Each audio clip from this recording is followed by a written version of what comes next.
Hello world, it's Dave, and I'm back here again with another episode of History is Awesome, the Reformation and triple baptisms, hat trick baptisms. How does this all come about? So the format I've kind of opted for the first time is going to be a two-part series because I want to tell the story of this town that is affected by the Reformation, but I kind of want to tell the story of the Reformation leading up to that. And I realized as I was looking at getting everything together to talk about this that to throw it all together into one, show, we'll call it, would just be a little bit much, I think, for people unless they were just putting this on in the background. So I'm going to separate the two to make it a little more digestible, and I'll get two videos out of it as well.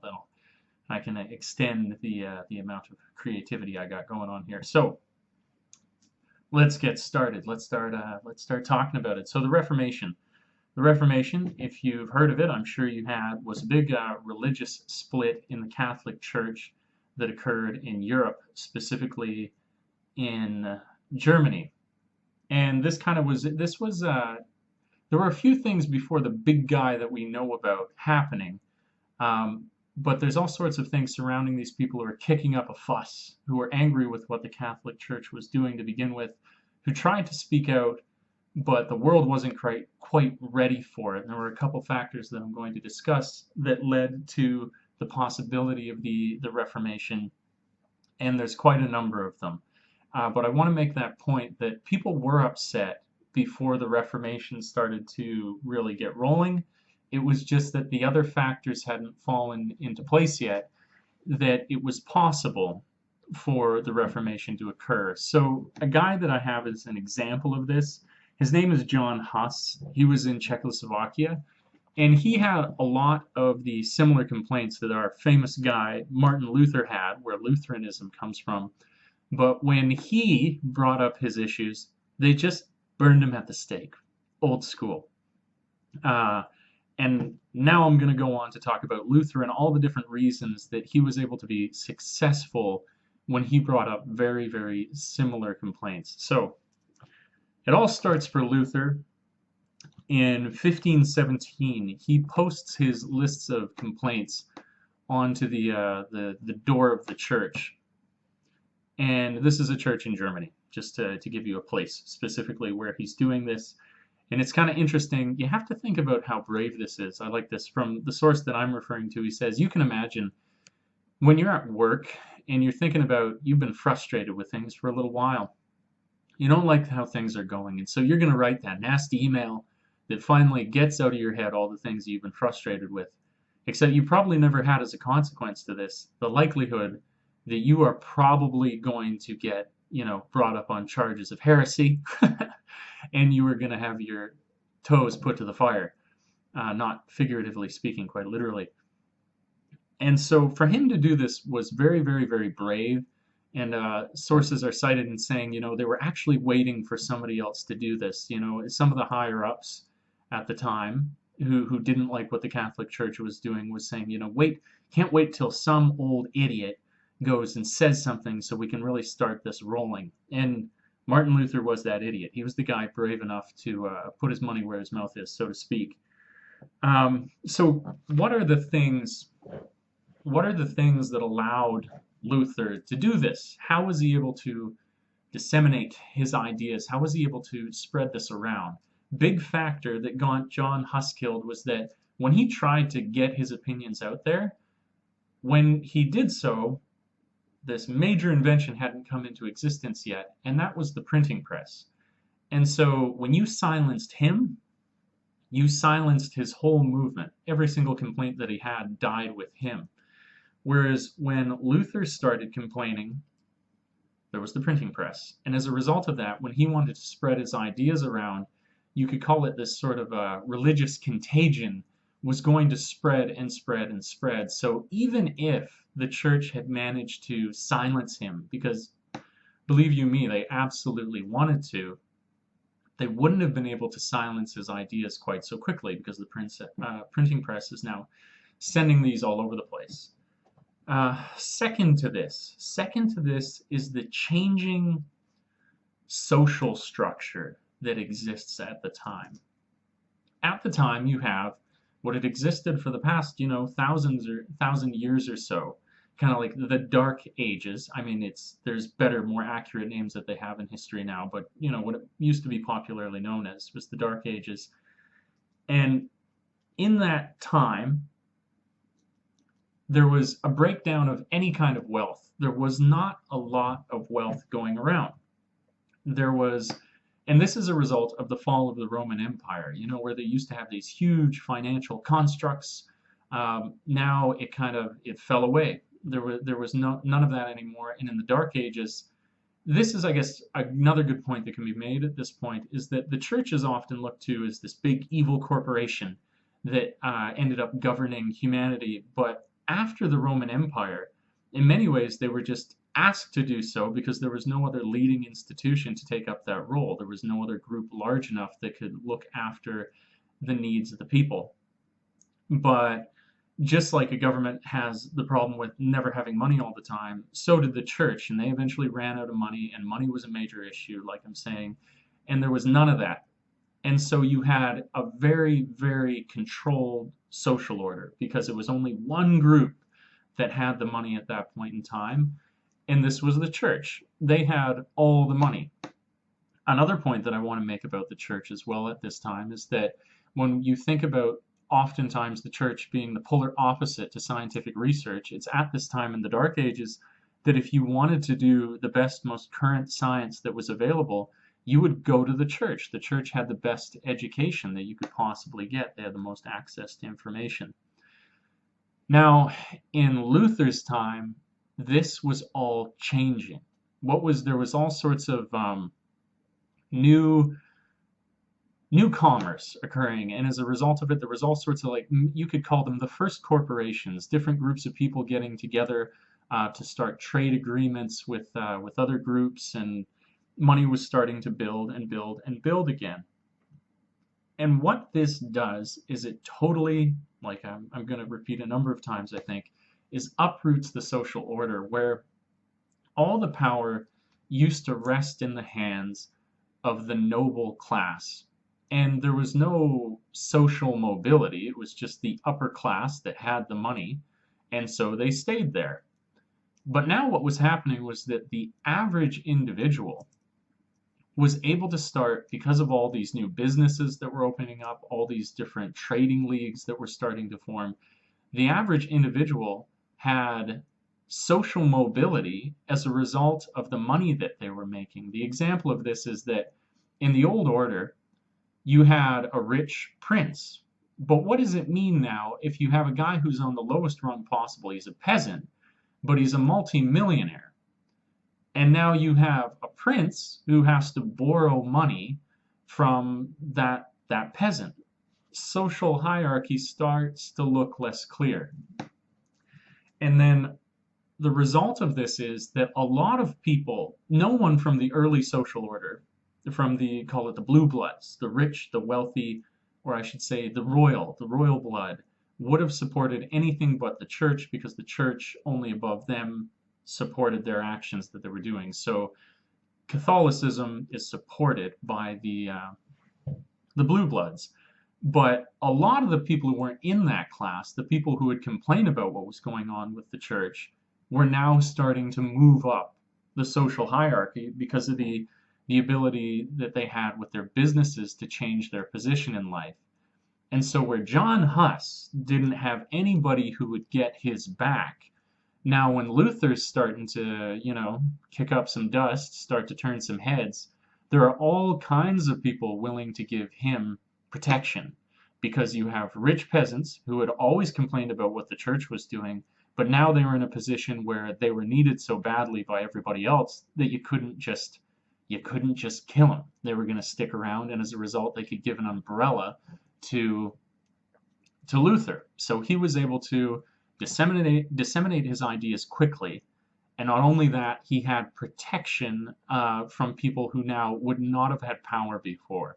So when Rome sends out the request and says, you got to send Martin Luther to see us, these rich peasants are saying, no, I don't think he should see you, and he's gonna stay at my newly erected castle.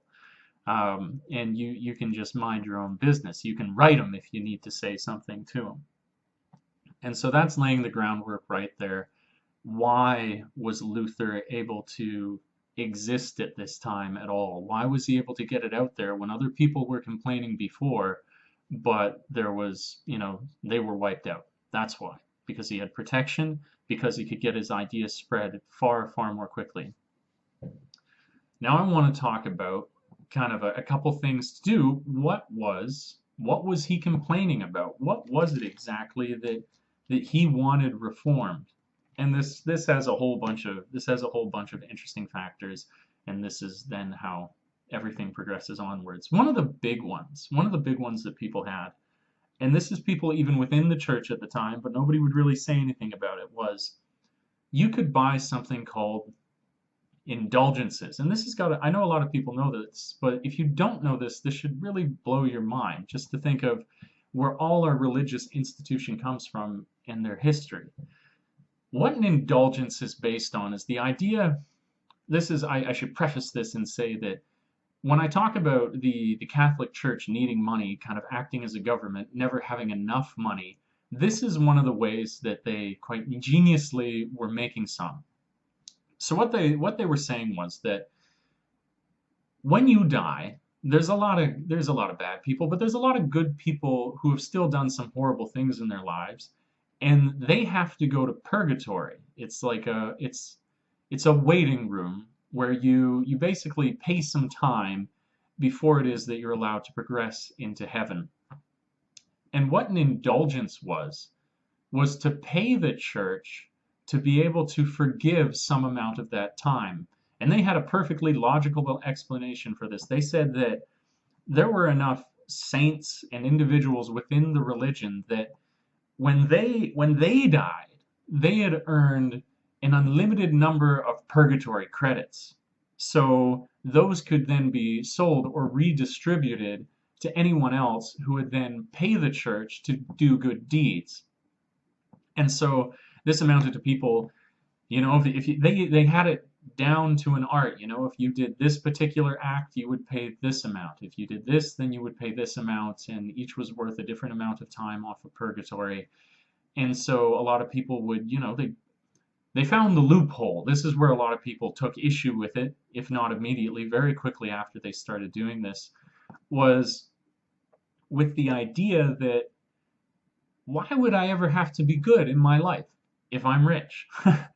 I would probably just wait till nearly the end of my life, and then if I'm going to die, make a huge donation, will my estate to the church, and then I could just be off scot-free. My eternal soul is fine, and I can live however I want. And so people had a major issue with this, and that is one of the major things that our friend Martin Luther brought up. Something else that he did, other things that Luther did, which leads to other fantastic points. Luther translated the Bible, and he didn't just translate it from Latin. He translated it, from what I understand, I hope not to get corrected with this, but it was originally in Greek, and he translated it from Greek into vernacular, which is a language that anybody can read. Anyone can read. And this leads to, I think, maybe one of the most fascinating points regarding this whole discussion of the Reformation. So the big debate at the time was less about the idea, like I discussed already, him taking issue with some of the things that the church was doing. The greater debate surrounding the Reformation, which blows my mind, is that should the average uneducated person be able to read the Bible? And this just seems absolutely strange to me, and it should seem strange to you given our modern understanding of Christian ideology. We take for granted now that, of course, an individual should be able to read the Bible and decide for themselves and look into it. But at this time, it was considered absolute heresy. The idea was so foreign and so horrible to them that if you had a copy of this Bible in vernacular, they would kill you. And so I want to expand this idea of why was this idea of someone being able to read the Bible so dangerous to the church? Why did they look at it as such a, a potentially riotous situation that could result from this? And it's this other fact that will completely be at odds with our modern understanding of Christian ideology, and that is this, that when you had a social order that existed before, where you had people who were in the positions they were in, you have to understand when someone was a peasant, when someone was a blue blood, wherever you were in the social hierarchy was divinely ordained. You were in that position because you were meant to be. It was your role in life. And if you were a prince, that was your God-given right. If you look at it that way, your position was your right. It's where you had to be, it's where you should be. When you then interpret the Bible in that way, or when you have a social order that exists like that, you're going to read to people when they can't read it themselves, the Bible in a particular way. You're going to say to them that, or when you read them passages, you're going to read things that support that. And one of the main figures that contradicts this idea is Jesus. And to the modern mind, Jesus is Christianity. That's the essence of it. The whole do unto others as you would have them do unto you. New Testament. So New Testament. All that good stuff. Jesus, when you read it, turns out that Jesus didn't believe in this social hierarchy in the same way. That's what people discovered when they read it. And they realized that when they read Jesus, he was saying things like, all men are equal. So you can imagine for the peasants at the time, they're thinking, what? All men are equal. They didn't mention that before. That means that I should be able to be at the same level as this prince in his castle. And it isn't divinely ordained that I should have to spend all my time on a field, eternally, and that I would never ever rise out of this position. And that turns everything that we know about Christianity on its head, as I say in the modern context, because now we think, well, that's the very basis of Christianity. But in a time where Christianity was the major focus in the world, in Europe, for over 1,000 years, this is not the way that people were considering it. And this was the great debate. Now, why is, like I'm saying now, it's dangerous. Now all these people have found out that they don't have to work on these fields, that they should be able to move up. And like I'm saying, the social order is under siege because now people can make a little bit more money. And it's causing massive social upheaval. You're getting events now where, because of the social mobility of money, because people are reading this, it's kind of a perfect storm of events that's making Europe go through all these growing pains. You have peasants who read this and they decide they want a whole bunch of things to be different. You have a social order in place that wants things to remain the same. And other things that have happened in Europe at this time. You have, for example, all the different plagues that had been racking Europe, and you have so many people dying as a result of that. And kind of the golden rule of labor is that if there's less of you, you should be paid more. You're in much higher demand. And even that wasn't being allowed by the upper class. Again, they were resorting to their old way of life and just saying to peasants, don't try and leave, don't try and get a raise, and we're going to stomp on you if you do try and involve yourselves in these kind of things. And you get peasant revolts. You get people massing up in numbers because of what they're reading. They want to be treated equally. They start demanding things in the peasant revolts. They start demanding that there would be things like equalization of wealth, that you would have shared goods. They wanted every person to be able to vote. Again, some things at this time, at a time like now, that we would take for granted. Oh, okay, everybody should vote, but absolutely world turned upside down for that time.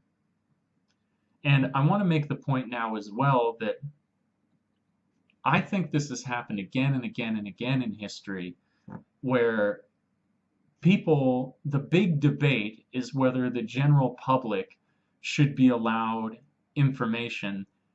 And it's new levels of information that are available to us that it really does change the world. I'd say that the internet is one of the most recent, and that has kind of taken over more quickly than the Reformation because it's quite literally faster. But people say, oh, you can't stop the internet, but you can see all over the world that there's major, major powers trying to affect it. When you look at all sorts of web legislation that's up in the air right now, even in the Western countries, when you look at China and the amount of control and censorship, humankind is always at odds and goes through major growing pains when you introduce massive new amounts of information to the general public, I guess you would say. And you had debaters on both sides of this issue. You had this great guy I want to allude to here. His name is Erasmus, and he wrote in a correspondence with a good friend at this time, debating for the fact that anyone should be able to read this vernacular version of the Bible. And he says that the strength of a religion should not be based on the ignorance of its followers. And I just thought that was incredibly poignant. That's a great argument for knowledge at that point. Yes, there's going to be all sorts of horrendous growing pains that happen where you have thousands of peasants dying in peasant uprisings, and you have lots of people being displaced as a result of this. You have people cracking down from the upper class, the blue bloods. There's a mess and a huge loss of life that's occurring, but it doesn't distort the greater truth that people should have access to the truth, that this idea that people need to be protected from knowledge is insane, even though, like I say, even today, it's something that we battle with.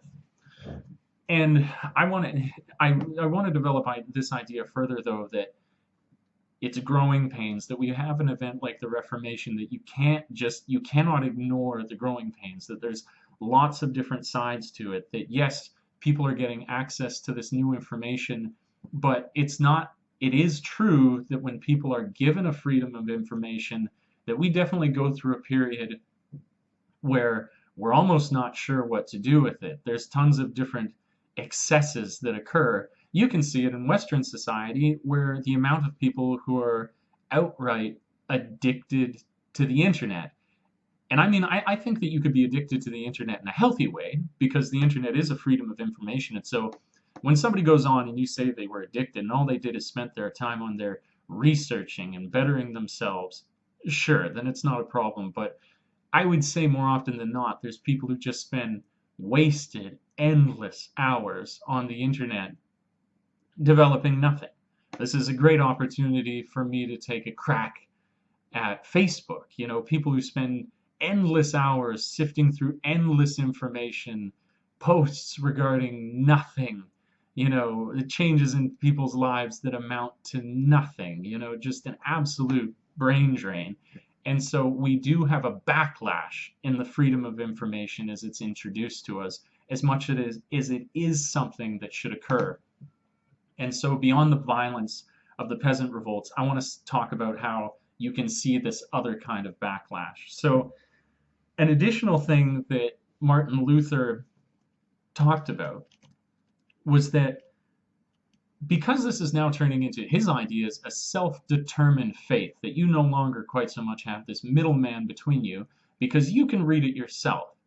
And he took this a little step further to say, that no one should be limited from having, a little bit of divine inspiration, that we should all be free to, if we may have that experience with God, if he speaks through us and you're divinely inspired, that can happen.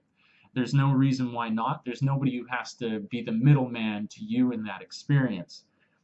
The problem is when you tell people that you can self-determine your connection to God, some people are self-determining that they will have a better connection to God than you do.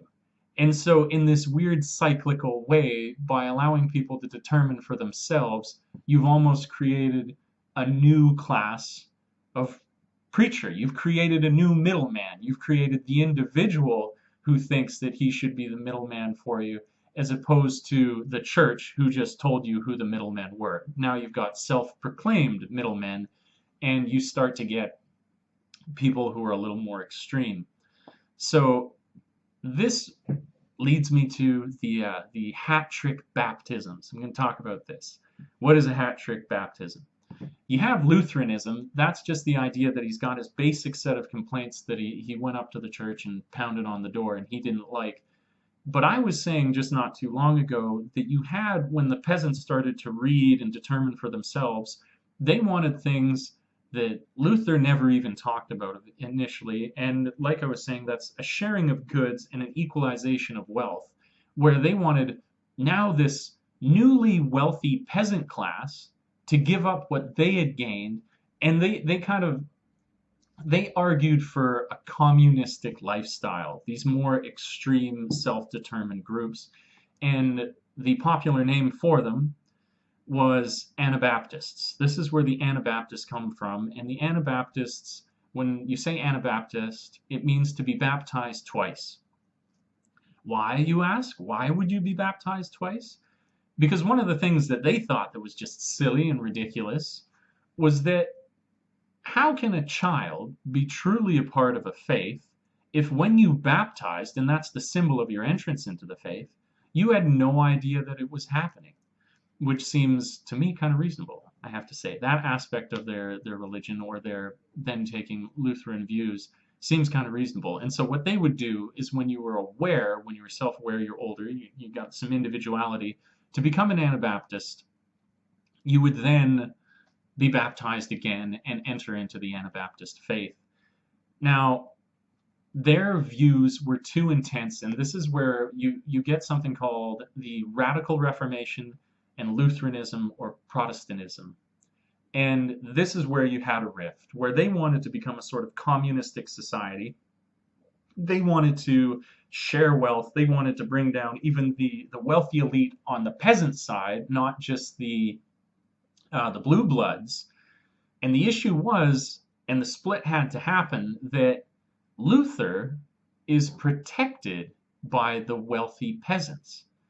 And so if he now goes another step further and says, you Anabaptists are right, we should start doing an equalization of wealth, then nobody's going to look out for him. And he says, he writes quite angrily to the major leaders who are starting this up, that he never talked about this. He talked about that, you shouldn't have a middleman, that you should be able to determine for yourself. But he said nothing about now redistribution of wealth. That's just taking it far too far, and he had to keep his umbrella.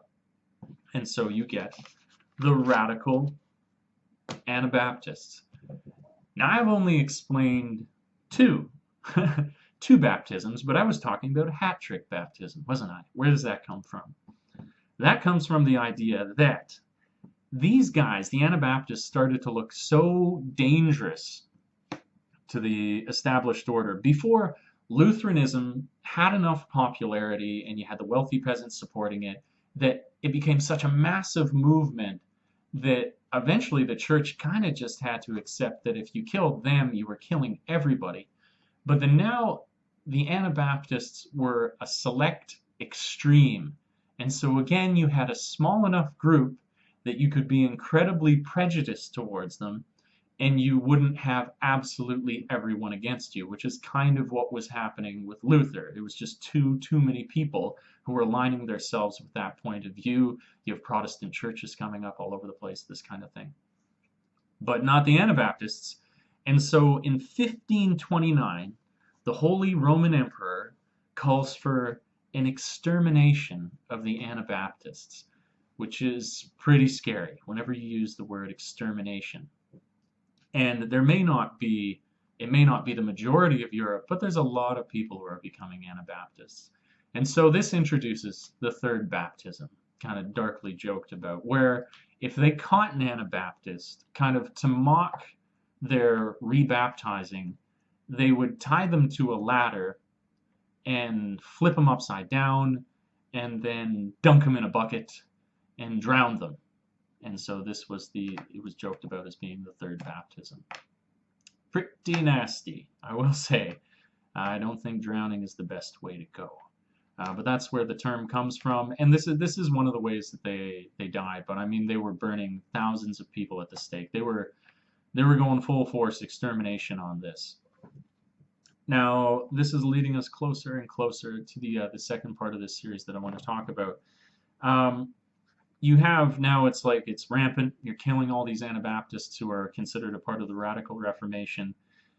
There's a man in, where is he from? He's from the Netherlands, and his name is Melchior Hoffman. And he is a guy, they call him, they get this term millennialist, and he believes that the end of the world is coming. He's not the first, he wouldn't definitely be the last. But not only does he believe this, he believes that you can have a front row seat to the action if you'd like, and it's all going to go down 1534 in Strasbourg, Germany. And I love the name from the source that I'm using for this. He believes in a kind of, I call it like the end of the world palooza. Like a Woodstock or something like that for the apocalypse. So he believes it's going to go down in Strasbourg. And he's not a guy, this needs to be made clear as the story progresses, that believes in enacting violence. He just believes that violence is coming. It's something like 100 and something thousand saints are going to be saved in this city, but everybody else is going to die a Revelations-esque horrible, horrible death. And so you better go there in 1534, you better repent, and you'll be saved, but everybody else is going down. So he arrives there at that time, and it's no surprise. It's a different time. It's a different people. So I guess I just got to go with that to understand the actions of people.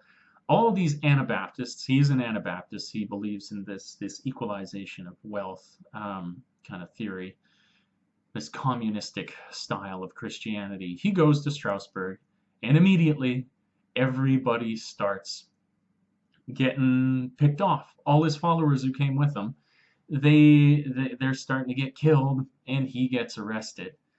And I don't have a lot of information regarding this story, but he must be one charismatic dude, because when he is captured in the city, they don't kill him. A guy who is under a faith that has been ordered to be exterminated, they don't kill, and they lock him away in a tower. So, in my opinion, he gets off pretty easy when you could be drowned or burned at the stake. A tower is not so bad. I live in a sort of self-imposed exile right now. I kind of enjoy it. So there you go. This has led up to Hoffman from the Netherlands going to Germany. Now, the offshoot that will then lead us into part 2, which I'm just compiling the notes for, is that when he gets locked away, a lot of people think that he only kind of had it wrong. He managed to convert and affect enough people that they thought, you know what, he was right, and the end of the world is coming, but he's got it all wrong. It's just at a slightly different time, and it's in a different town. And it's in this town called Munster. So the next section, the next part of this story is going to be about the Anabaptist movement in Munster and the effect of this radical Reformation on that town. It will be called Monsters in Munster. So thanks for making it this far. I hope this was interesting for you. I hope this has shed a little light on the Reformation if you don't know that much, or if you do, maybe offered a different kind of perspective to it. The main focus I'd like to be is just as time progresses and we go through these major growing pains, as we introduce new levels of information to the mass of our society, and how we struggle with it as much as it's something that needs to happen, but that has huge amounts of difficulty no matter how you approach it. It's going to be difficult, even if it's the right thing. And it's hard to say that there could clearly be one side. Some things may remain true, but it will not always have a clear good guy and a clear bad guy. There's going to be good people on either side arguing for things, especially given the time, that would make a great deal of sense. So that's that. Part two will be coming at you pretty soon. I've just gotta, I want to do it justice because these are pretty complex topics and they got a lot of information. But yeah, thank you for tuning in. Thank you for watching. If you enjoy this, please do like and subscribe. I'm going to be doing more history-focused discussion in the future as I cover more topics and I start to learn some more. So, like I like to say, thanks for tripping with Dave, and until we meet again next time, world, ciao for now.